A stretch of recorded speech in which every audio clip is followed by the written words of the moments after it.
ethandeni angilekele ngomthandazo wesabatha. Angibavuzi ufunda wamandla wokuthanda akabi kugesi. Isandulelo sesihlabelelo somthandazo wesabatha. Isihlabelelo senkumbuzo ezulwayo. Senkumbuzo yokuzila inkumbuzo kaNkulunkulu.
Bonga ngathi ilekelela ngomthandazo wesabatha inkosi ngosizwe.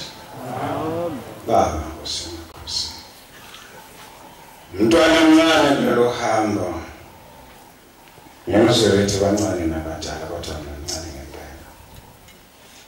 Lokho ukelapha umfundisi uSimelane waseDumbe ethempelini ekhulekani. Bingelele hlaliso Nkosi. Bingelela amakhosi nabefundisi nabavaneli. Nabashumayeli nabakhokheli. Nehamente yonke ingcwele. Manazarethe njengoba ngathi ngumntwana omncane ngempela. Kodwa ke ngizocela ukuphathuliswa uNkulunkulu ngoba yena ke hlula lutho. Ngesihlabelelo 59 Nazaretha oyingcwele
Zalethe sindabene enkulu kaShembe. Eyaziwa uye yedwa engaziwa ngomunye umuntu. Khumbula ngesinye isikhathi ngangihlala kaMashe eDuzuma Eva. Ibhasi yayisuke eLingelane ngigibele esitobhini sesibili. Ngangihlala ebhasini lapha ngithanda khona. Noma ngithanda ukuhlala ngasemnyango, ngihlale phakathi endawo ngihlale ngasemuva. Ihamba ibhasi bese ngene umfundisi. Oyithi uma engene ebhasini aqalazela ngikhona. Athi angangibona bese evula inkozo phezu kwami. Ngelinye ilanga zakhuluma insizwa la ebhasini ukuthi yini wena ungakushumayele nawe ebhasini ngoba kuyabonakala ukuthi lo mfundisi noma eshumayele uqonde phezu kwakho. Nathi mina uNkulunkulu mayingangiphanga utho ngeke ngiwenza ngiphiwe ukushumayela ebhasini. Sebenza na umfundisi ushaya lo kreno hamba phezulu. Kanti umfundisi unenkinga. Ngelinye ilanga wangisukela wathi ucela ukukhuluma nawe. Ngathi angikwazi ukukhuluma nawe ngoba umfundisi. Ufuna siyoqasha. Bangaboni abantu ngoba njengoba mina ngihlala la ngihlele khona kugcwala abantu. Manje uzophazamiseka mfundisi. Savumelana sayithola indawo sacasha. Thema sifika wafika wavula imkhono. Wathi uyangibona ukuthi iphandla zingakanani. Ngathi mina ngiyabona. Wathi kuthiwa nginemoya. Awuphome nabathi nsi. Wathi ngicela ukuzwa ukuthi wena ungangisiza ngani. Ngase ngithi kumphenyo ukuthi baba ngizocela ungicela abazali bakhe abathathu ukuthi bashona kanjani mawusebenzasekho. Ukhokho wakho nomkhulu wakho nobaba wakho. Wathi ngimazi ukhokho nomkhulu angimazi nazo baba. Ubaba wabulawa ngabantu bamsika ulimi bamsika indlebe bamsika konke nobuntu bakhe sangcwabe ngasaphelele. Ngathi mina ikhona kube mfundisi akhona amaNazaretha ngakini wathi akhona. Ngathi ngizocela ucede indlela engene ekhaya besikutshela amaNazaretha ukuthi aweza azothandaza emva kwalokho sengikusenkosini inyanga yezulu.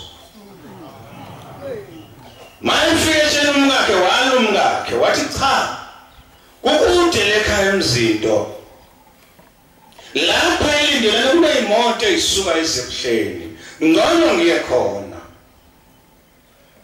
Wabuya umfundisi wangikhomba endaweni yethu sahamba wangitshela nje basengishilo ngathi bakulungela kayo mama. Waseyenkosikazi saphuma isilwane sasezulwini inyanga yezulu bakithi. Phuma abantu badressile. Uthi lo nkosikazi kwafika abantu bethola umuntu ngengubo ongasakwazi ukuhamba. Uthi yanikelisa yangamnaki inyanga yezulu uthi yathi sesibuya athi unani lo. Ithi bathi bethe mawunani khuluma unani na sukuma kwasuka umuntu wanga ngenyawo. Uma ifika le ndoda ifika unkosikazi wakasafakela uthi enyaweni uhamba ngenyawo. Ithi yini indaba uhambe ngenyawo uthi unkosikazi hlala phansi ngoshaya. Lento hleze uyifunda wena.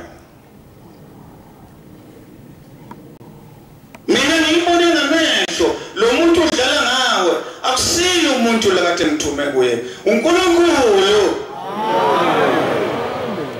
Awu iyangibiza lensizwa siyenqabeni bayalwa manje abantu. Ngibizwa ngebutho ke mina ngibizwa umkhuphula ngwenya. Angibizwa ngomkhulu mina ngishela yona ngithi akusiyo umkhulu mina. Umkhuphula ngwenya athi wemkhuphula ngwenya lo mfundisi usohlala ngoba siyakudinga lapha thina. Athi mina khona ngisamlusi wathi hey wena baso alanda umfundisi njengoba sengishilo cha baba. Sizohamba ke baba. Sekufanele manje uhambe uye kuNkulunkulu baba. Manazaretha kodwa kubaleka kakhulu ukubekezela. Amen. Manazaretha ukubekezela. Uyikholide. Ukuthula kweyisethu ukubekezela kuyisiliva. Ngangithula lensizwa noma igila lemkhuba phezu kwami ngasho ngalwe nayo ngathi ukuthela futhi. ithi mayisithandaza ngicimeze nje bekuphela kodwa abantu kwakubakhathaza lokho yayisihamba lensizwa ke siya ngithi nami ukubuyisela izitho zikababa wakhe enkosini yasePhakameni kodwa mangikhuluma ngendaba yokubekezela yangena edokodweni lami ishaya ibheshi lonke iphelele ngoba ihola kahle ithwele nomqhele ivune phela isiNazaretha ayibonga Nkosi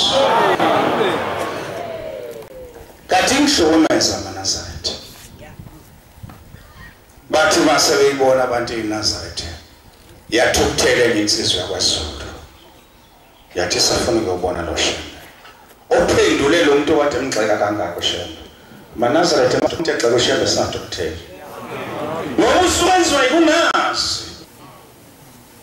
mayihamba insizwa yakwaZulu iyafika mayikhuphuka imoto kuthiwa isakhuphuka ngenyawo yahamba ngenyawo yaze yafika khona ngeSabatha nangesonto yabuyela futhi yahamba ngenyawo yawubungithi bayazika beke basebenze ishawo zigcwala kakhulu bonke abantu nayifika isivimbanisile ishawo zithi bizana lo muntu osimelana unamanga angase ngimbone umuntu onamanga akake emhlabeni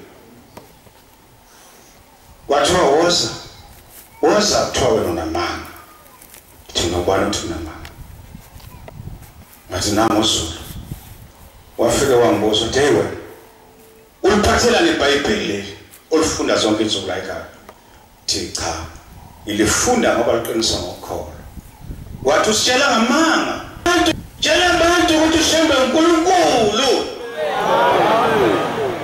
athi mina ngiyesaba amaNazaretha silandela indaba enkulu sebenza nensizwa siyanjelwa uyise ngibona uyise siyayibona imnandi thengela umoya iNazaretha phakathi kwabantu babuza yonke imibuzo noma kwazi ukuyiphendula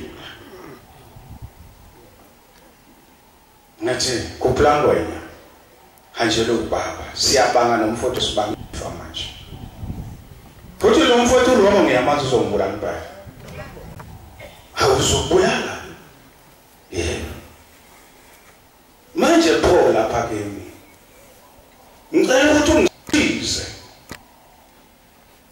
hey uRoma lo muntu muntu waNkulunkulu akukho mina nokusiza ngaphambi kokuya kuShembe yobika lo daba lakho yahamba la nsizwa yobika inyanga yezulu ukuthi sibangile kodwa lesipho umfowethu waphuma ekhaya ngasala zathi ngamakuzena zefalka baba kodwa manje sefuna ukuyithatha zona yambuthi yambuza inkosi athi ngezaba ngempela wathi baba nesami yathi ngeka kutobula amen hamba lensizwa ekhaya wayibona umfowabo ukuthi angikhona walanda ikhalathi sethe ikhalathi umtobula lo muntu unenkinga yodwa akalesabi ixoxo ngomhlolo mayela bona ixoxo nje angawe nokuwa wasenga wathi wethubisi lathi ikhalathi sekulungile le kade shayi ikhalathi ngenhlamvu waqhamuka ixoxo wawaphansi wachithe ubisi yayidlule enhlamvu lathi ikhalathi sishombulela khokha wakhokha khuluma indaba kaShembe manje wabuya lo muntu kulukhuni yini ndaba kulukhuni kanjani yazi ngeke ngavela inkinga nje yini yawiswa ixoxo kwachithe kubisi yonke into ho uswazi wiswa ixoxo yini yona hayi ngiyalisaba ngixoxo baxabana umfowabo nekhalathi wathi umfowabo ngakhokhela ubaba lethi imali yakho nami lo muntu uyaphila uShembe uphendula inhlamvu iba ixoxo ngoba lo muntu usaba ixoxo waba kusinda kwakhe base bethi wakana muthi lo muntu unongqo kanti uNkulunkulu sinongqo kaNkulunkulu sinongqo akukho ukucasha kanje okwethu kufuna sazi ukuthi uShembe wasemandulo kusenguye namhlanje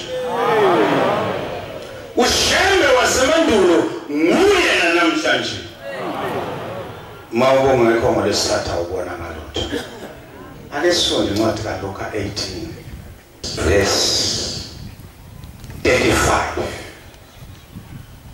Luka 18 verse 35. Funda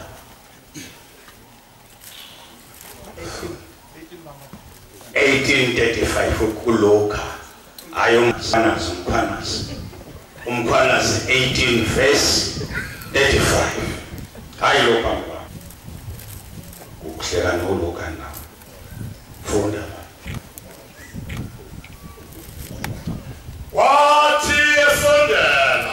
Wathi uJesu esondela eJerikho wayehlezi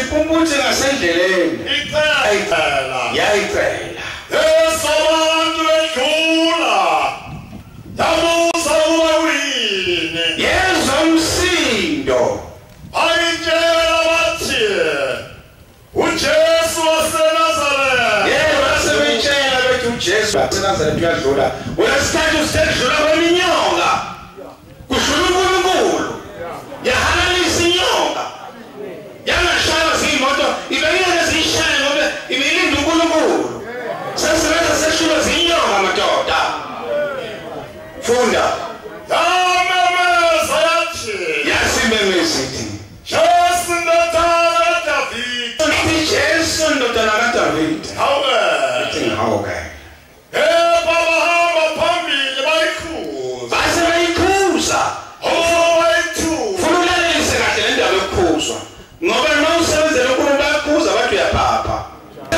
kanti usebenzela uNkulunkulu funda kodwa yamemeza kakhulu ithi yaqhubeka yamemeza kakhulu ndodana kaDavida ake silungisele verse ethi ndodana kaDavida yayingasho ngathi indodana kaJoseph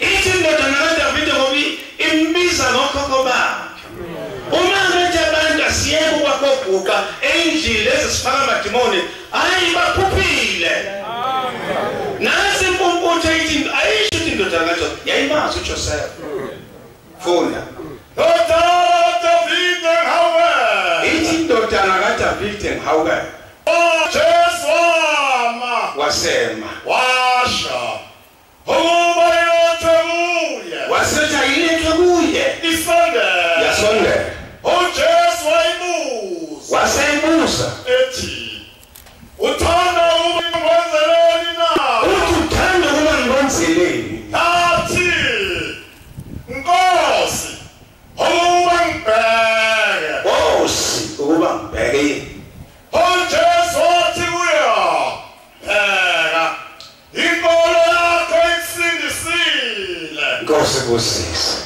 uthi bheka inkolo yakho ikusindisile uma ngithi usembo namhlanje kusemini namhlanje besisemzini wasophongolo lapho sabona abantu belahla amaweshe bengaphakathi kungafani nalokho ukuthi baze basondela besukuma phakathi komuzi oyingcwele ngoba usekhona uNkulunkulu funda Matthew 5 verse 13 Matthew 5 verse 13 sesiyenkingeni ke manje Matthew 5 verse 13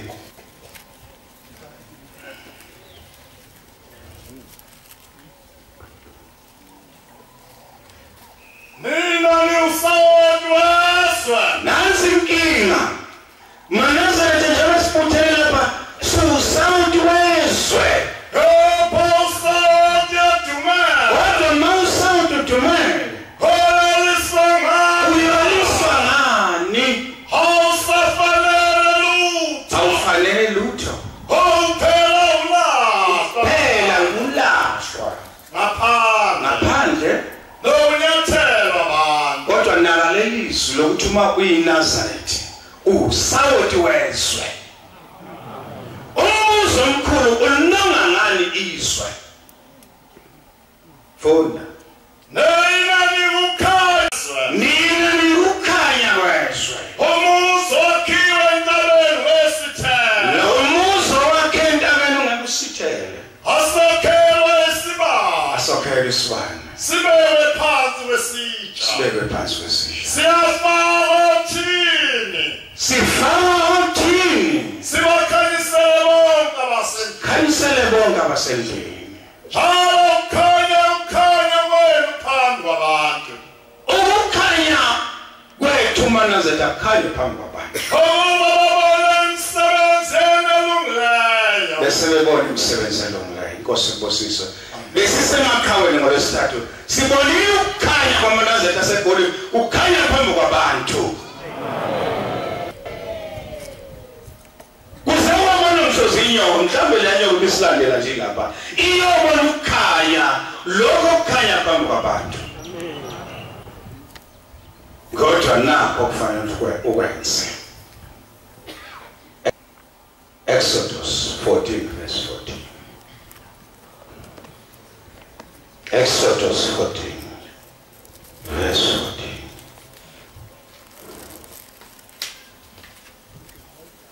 ngale doze njengale kwaMatthew Genesis Exodus 14 verse 14 Lord was your verse Jehova uyanilela Jehova uyanilela niyawuthula mina inkosi kusisi uJehova ngabanjani maNazaretha uJehova uyosilwela siyothula nje siyolwela uJehova ibonkosi Exodus 4 verse 2 uNkulunkulu uyinkinga ngoba ukulanda noma ucashile ukwazi noma wena ungamazi Jehova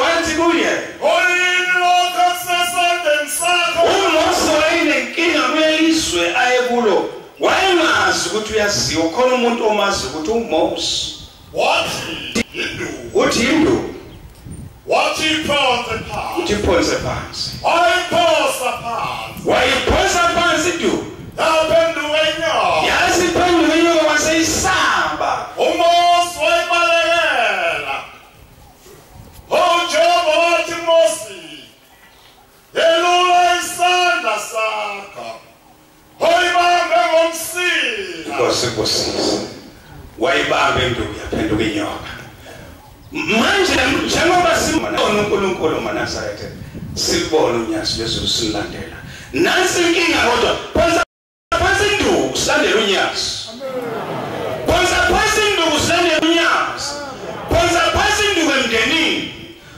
phansi induku omakhelwane phansi induku la esontweni ngoba manje masemba na uphethe induku zosiphazamisa phansi induku Nazaretha oyingcwele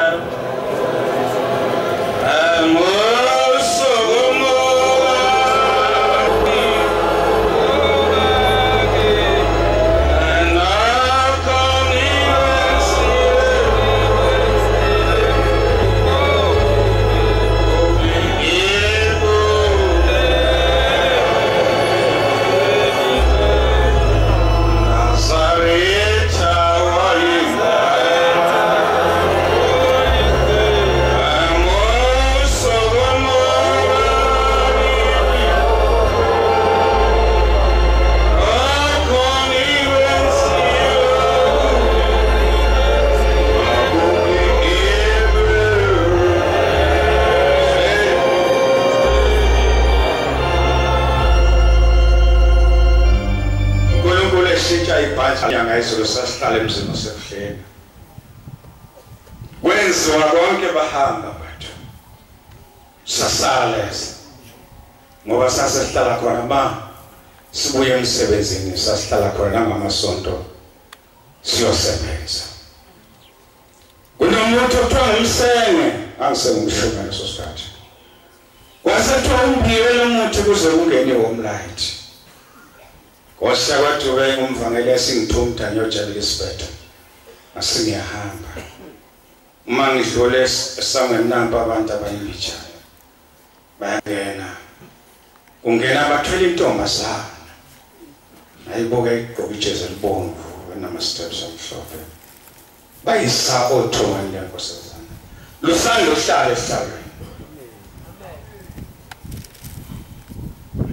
ngathi mase ngibuyisela lesisiphethe kwasumsiko lapha etafuleni lo muntu kade phele usesukumile ayibona Nkosi ngambuza landela ngabuza ngoba bantwana ngathi ngasenkhandla besawashiza unesithatha singakanani ungawazi ukuhamba athi ngineminyaka emibili nenyanga zo-8 kwenzakale kanjani lithi uvele wathi yesoma ngapele ngasoma njalo lithi shenda wasemandulo usenguye namhlanje sokudideka John 1 verse 44 sabizwa indoda uNazaretha asenzeni ngayo John 1 verse 44 kodwa kunye phonsa phansi induku silandela unyasa ayibongo fona uFilipu wayengosebasayitha emsini kaAndreya noPetro lezi insizwa zazinemizi Manazetha ngithenga wasedumbe ayibongo nangu Philip wasebephetha emsini kaAndreya bamumfo wabo Andreya uFilipu wafumana uNathaniel wasebona uNathaniel umIsrayeli onjengaye wathi uthi kuye simfumene lowo uthi simfumene lowo abaloba ngaye emthethweni oMose nabaprofeti Jesu waseNazaretha indodana kaJosefa nangokuthi indodana kaJosefa Nathaniel kuye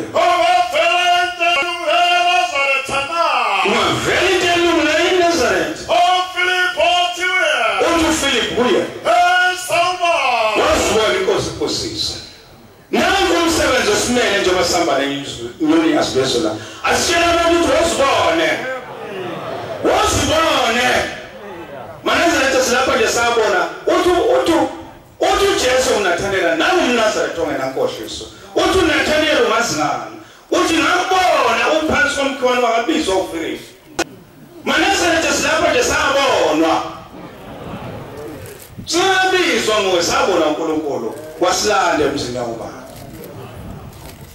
owethu ikuthula kwegolide ukubekezela kwesiliva masenze njalo mhlambe uNkulunkulu khona isithembiso senzike emaqhawe wathi manenza kahle noma ngabe seliya lapha nakwalasha ngiyotshela umbombela nandi ayibongosi sabona into mazwa hlakaniphileyo 23 verse 23 Nazaretha oyindwa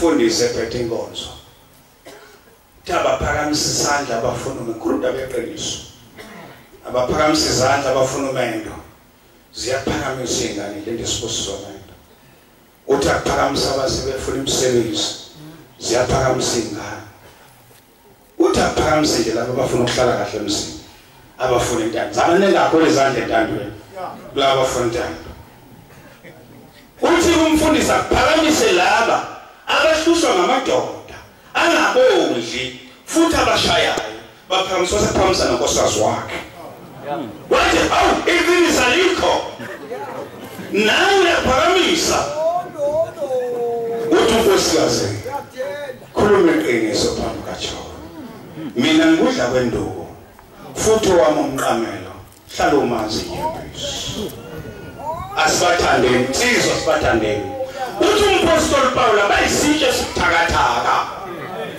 so menye ezothiwa umgido wonke kusasa bazogcwala ngale uma siphuma la sibathengele amadavathi nemnqwazi ngoba inyanga yonke I want those sibathengele amadavathi nemnqwazi emihle umnqwazi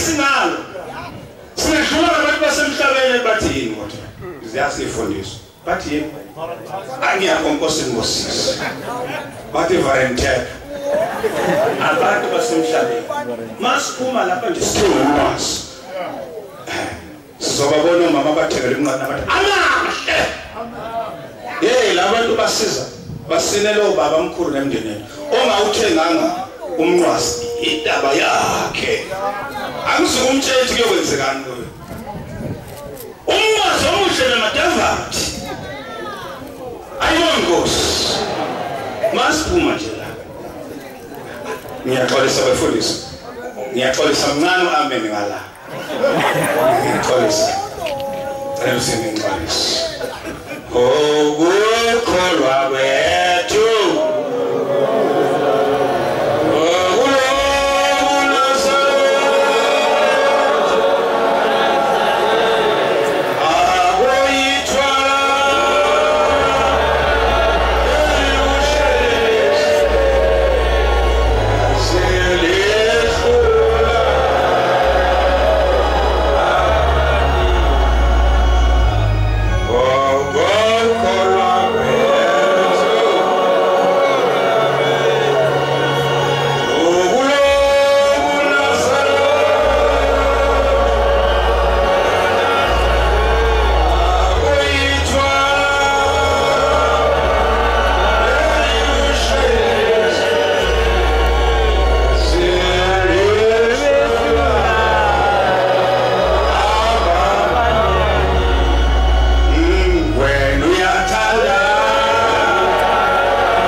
senze njalo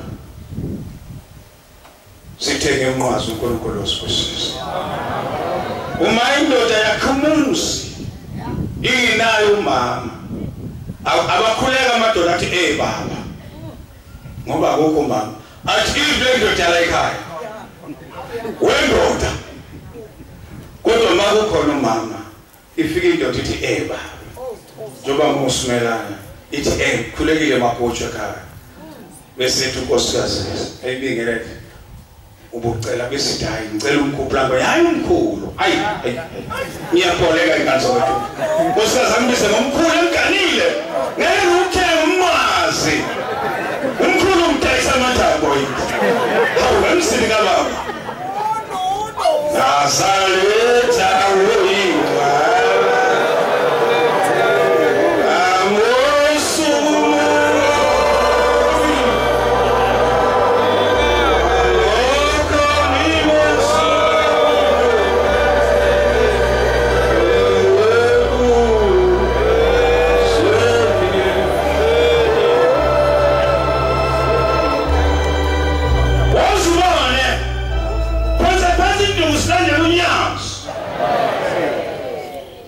Oskila ngenduko lena.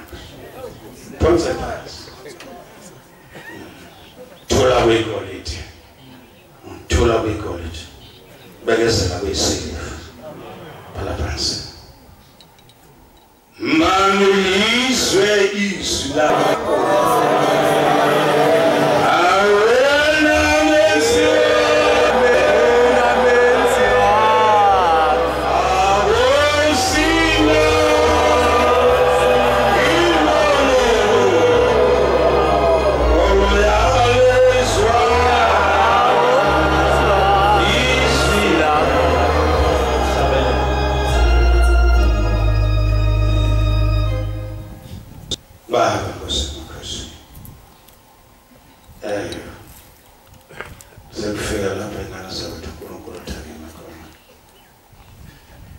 Enkosi kusisiniswini. Ihlabelelo 174 shumayeni man. Bhalise umlungu. Sizohola umshumayelo ngubane wasesiphuweni. Kushisu lenkosi. Kosa ikusugoqa kwabangcwele. Kubhalise umlungu.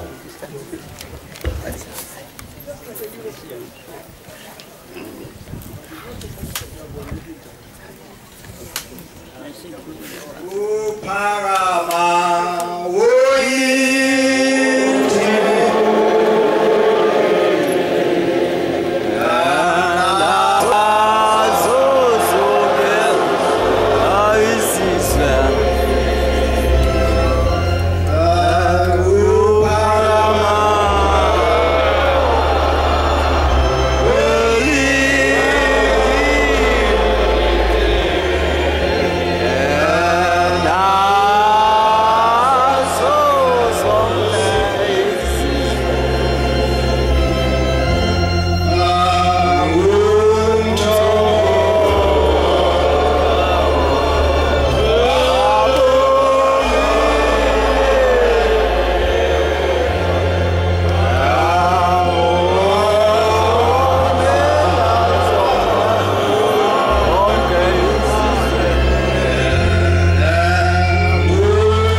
ngu